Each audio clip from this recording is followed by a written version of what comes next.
We're going to talk about somebody who, a little bit younger, who wants to see change, who's got areas that they're not happy with and wants a plan to improve that. But as he'll describe, there are some challenges to that. My name is James. I'm 27 years old. Probably my jawline. I feel like I've never really had a jawline. I've always had a lot of fat in the bottom of my face. For me, I feel like I've always had a bit of a double chin, but that's okay. I think aging is a bit of a part of life. There's no, as you get older, I look back at when I was 18. I was looking at a photo the other day, and I had a very much of a baby face. So I feel like as I've gotten older, I'm looking better. But I think it's just a natural part of life.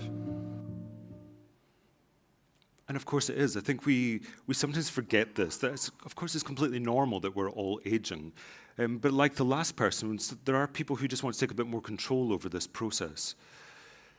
The challenges with James are that he's already identified that he has a bit more heaviness to his lower face, so his lower third of his face. And I think when we look at him in the oblique view, we see that predominance of that heaviness to the lower aspect of his face. And if you look at his mid-face, he's a little bit more volume deplete.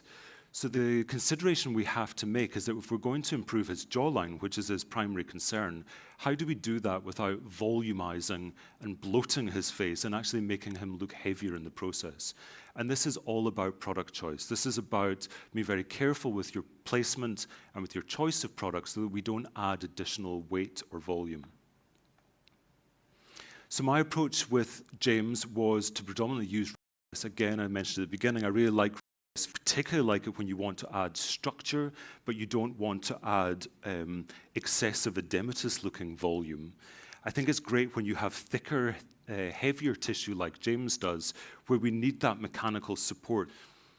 And so this was my approach. So I wanted to support the back of his face because I recognized that he has this kind of fullness to the submental region, and I wanted to give him as much support through his jawline as I could. I also wanted to build his chin a little bit more, so we were kind of supporting from both the front and the back. I did a very little bit just to his cheek, just for that support from his mid-face, but really focused most on his lower face. I'm feeling a lot more confident. I'm feeling really great, and things that, potentially I've spent a long time trying to get in the gym, with my chin and whatnot has, really come through in, 4 weeks.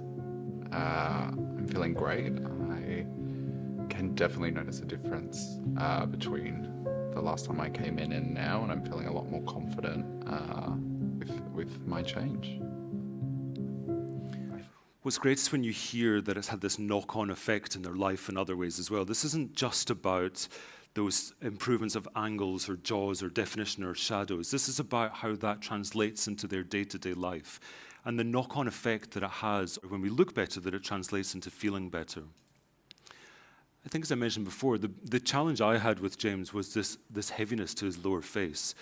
But really, by careful placement of filler, using the right choice of filler, supporting the front and the back of the face, you can create this definition and this shadowing and improve his jawline like he was looking for without adding this unnecessary bulk and volume, which again would not be complementary to his face. I think just overall it's been a really good change and given me a bit more confidence to make better steps in my lifestyle. And it's, been a really positive change for me.